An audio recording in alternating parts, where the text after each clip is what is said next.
What's up guys, Visual Maximus here, welcome to my review of Avatar The Legend of Korra Season 4, I was going to say Season 1 then, but no, we're nowhere near Season 1, we're in Season 4, the last season, and it's, after all these years, I believe that's what it's called anyway. I'm sorry if that's not the title, but it's relatively similar, and you get the bigger picture. So anyway, this series takes place 3 years after the events that ended with book 3, and it was a very big cliffhanger for Avatar fans. We didn't get to see the recovery procedure of Avatar Korra when she had basically lost her walking ability, and in fact this episode has no Korra in it except for the last few shots.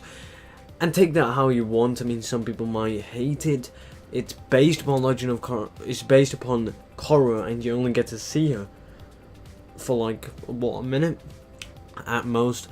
But I think it was very good, especially after the build up that was for this season. And we want to know what the hell happened. It's been 3 years, so throughout the episode, it's an even bigger build up. And I think there's a presence that you know she's either going to be mentioned or she's going to be there. And in this case, she was there. So, what's happening in Republic City, in the world or universe of the Avatars? So basically, I guess Asami, she's revitalized. I've said that word a lot today, believe me. But yeah, she's revitalized future industries, and it's actually picked up very good, and that's an understatement. It's doing very well, and the president and Asami are both seen in the first few shots making a deal. Now, as we saw, Zahir and all of them guys, they basically, the Red Lotus, basically, they ruined the Earth Kingdom, and they, I believe they killed, or the Earth Queen died, and the Earth Kingdom is basically split by the Metal Clan and the Earth Benders alike.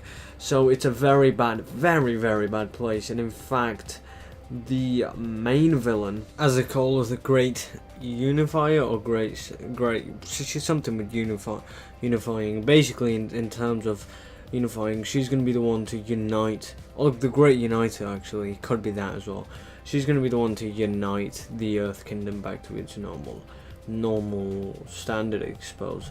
And did I mention she's going to be the main villain? So Kuvira was in the last season, season 3, and she had a hand in stopping the Red Lotus. Obviously, in these 3 years, something has drove her to become so cold-hearted.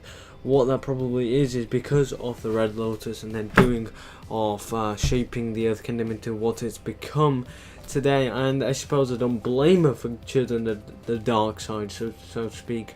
But I think there are better ways to get away from that. But I really like how they sort of introduce you to Kuvira in season 3, and you don't think much of her until you see her again, and now you're thinking, dude, she's a bitch, and how the hell is she back again? And then you're gonna realize she's a main villain.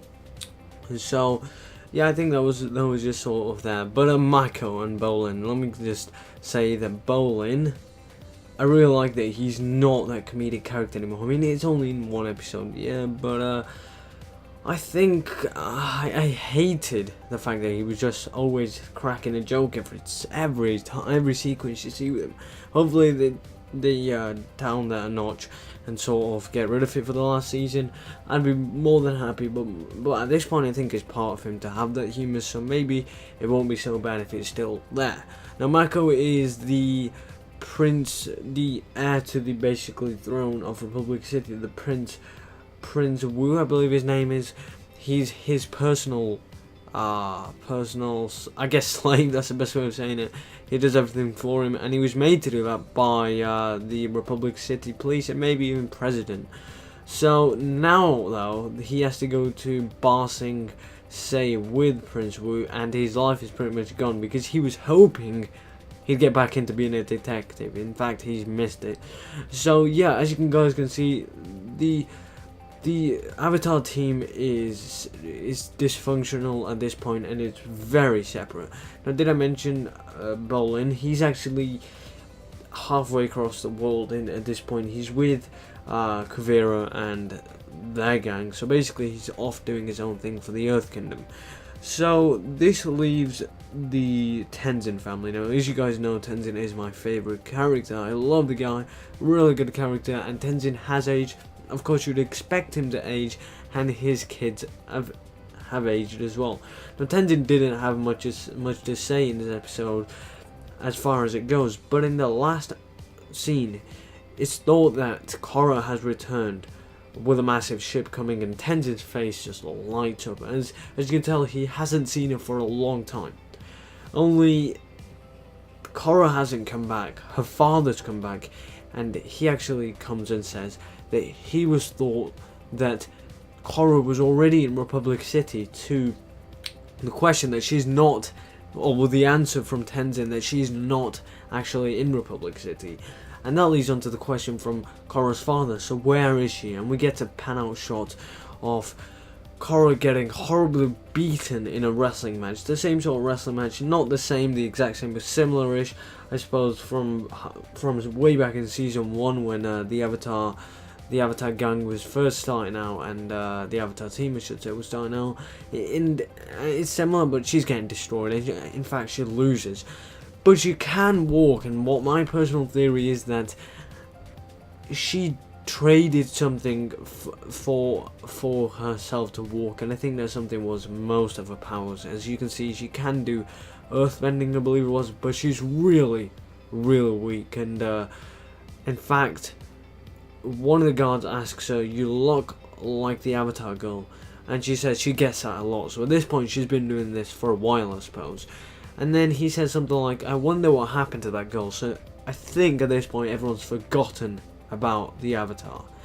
And she says, who knows, or how would I know, or something like that. So I think she gave up the Avatar mantle, so to speak. So great episode. I mean, like I said, there's not a lot of Avatar Korra in the episode. It's, if you like that sort of thing, I like it, so I could stick with it. I know other people who like it. I've not seen anyone who hates it thus far, but I'm sure there will be some people saying that there wasn't enough Korra, etc. So I think we'll just get that next episode. Hopefully we will anyway. So I have to give this a 8 out of 10, guys. Like the video, share your thoughts and opinions on Avatar Season 4, Book 4, The Book of Balance, Episode 1 review. What did you guys think of it? What did you guys personally think of the episode? And also share the video, like the video, and peace.